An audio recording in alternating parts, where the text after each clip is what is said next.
Hello viewers, আমরা যে ফেসবুকে কমেন্ট করি তো সেই কমেন্টগুলো কিন্তু মাঝে মাঝে অফ হয়ে যায়। তবে এটার থেকে আমরা কিভাবে বিস্তার পাবো বা আমরা কমেন্টগুলোকে আবার করতে পারবো, তো এই বিষয়ে কিন্তু আজকের আমার এই ভিডিওটি। তো চলো আমরা শুরু করি। যে আমরা যদি প্রথমে দেখি যে ফেসবুকে চলে যাই, তো আমাদের সর্বপ্রথমে কি করব, আমাদের স্ক্রিনে যে ফেসবুক অ্যাপ্লিকেশনটি আছে সেটিকে কিন্তু আমরা অন করে নেব।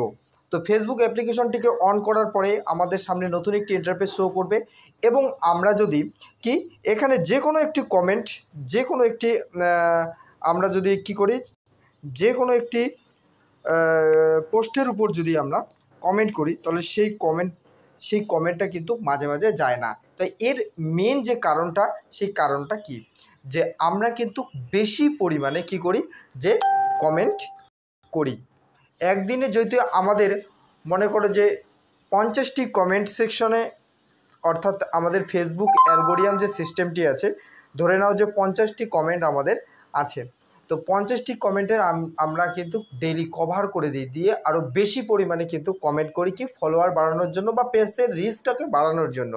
তো দেখো, আমি একটি সেটিংয়ের কথা বলছি, বা আমি কমেন্ট করে দেখিয়ে দিচ্ছি যে কোনো একটি পোস্টের উপর কি আমি কমেন্ট করব। যে ধরে নাও আমি একটা পোস্ট বের করেছি, এই পোস্টের উপর কিন্তু আমি এই কমেন্ট করে দেব।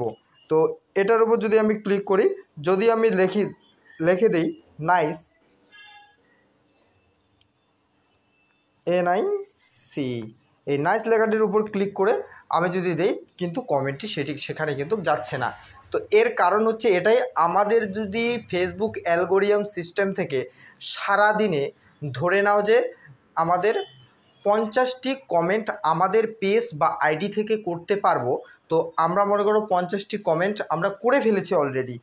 এবার কি হবে, তারপর বেশি অতিরিক্ত মাত্রায় যদি আমরা কমেন্ট করতে যাই, তাহলে ফেসবুক অ্যালগোরিদম যে সিস্টেম আছে অটোমেটিক্যালি কিন্তু সেটা কি বন্ধ করে দেয়। তো এটা কোনো সেটিং বা আমাদের কোনো আপডেট মোবাইলে কোনো কিছু দিতে হবে না। আর সবাই অনেকে ভিডিওতে অনেক কথা বলে যে এই সেটিংটি অফ করে দাও বা এই সেটিংটি অন করে দাও, তো দিলেই কিন্তু আমাদের কমেন্ট সেকশন খুলে যাবে। এগুলো সত্যি কথা না, একটা কিন্তু অটোমেটিক সিস্টেম। আমাদের কি যদি বেশি মাত্রায় কমেন্ট করা হয়, তাহলে ফেসবুক অ্যালগোরিদম যে সিস্টেম আছে সেখান থেকে অটোমেটিক অফ করে দেয় 24 ঘন্টার জন্য, নর্মাল যদি হয়। আর যদি মনে করো বেশি পরিমাণে আমাদের যদি কমেন্ট চলে যায়, বেশি মাত্রায় হয়, তাহলে কিন্তু 48 ঘন্টা অথবা 72 ঘন্টার জন্য কিন্তু আমাদের কি ফেসবুক আমাদের কমেন্টটিকে বন্ধ করে দেয়। যদি আমাদের 24 ঘন্টার মধ্যে বন্ধ করে দেয়, যে 24 ঘন্টার জন্য, তাহলে 24 ঘন্টা পরে কিন্তু আমাদের সেই কমেন্ট সেকশনটা অটোমেটিক খুলে যাবে। আর যদি আমাদের 48 ঘন্টার জন্য দেয়, তাহলে কিন্তু 48 ঘন্টা পর কিন্তু কি আমাদের যে কমেন্ট সেকশনটি আছে সেটি কিন্তু খুলে যাবে। তো এখানে কিন্তু ভয় পাওয়ার মতো কোনো বিষয় নেই যে আমাদের পেজ বা ফেসবুক আইডি থেকে আমাদের কমেন্ট অপশনটি বন্ধ হয়ে গেছে, আর হয়তো আসবে কিনা সেটা জানি না। তো এটা কি হবে, তাহলে এটা কিন্তু অটোমেটিক চলে আসবে। তো তোমাদের ভয় পাওয়ার কোনো কারণ নেই, ফেসবুকে তোমরা কাজ করে যাও, ডেইলি ভিডিও আপলোড করে যাও, অটোমেটিক কিন্তু এই সিস্টেমটি অন হয়ে যাবে। অর্থাৎ পেজটি আমরা যদি ডেইলি ভিডিও আপলোড করি, আমাদের পেজটি কিন্তু গ্রো করবে। তো আশা করি বোঝাতে পারলাম বন্ধুরা। যদি ভিডিওটি ভালো লেগে থাকে, অবশ্যই আমার এই চ্যানেলটিকে সাবস্ক্রাইব করবে, লাইক, কমেন্ট এবং শেয়ার করবে।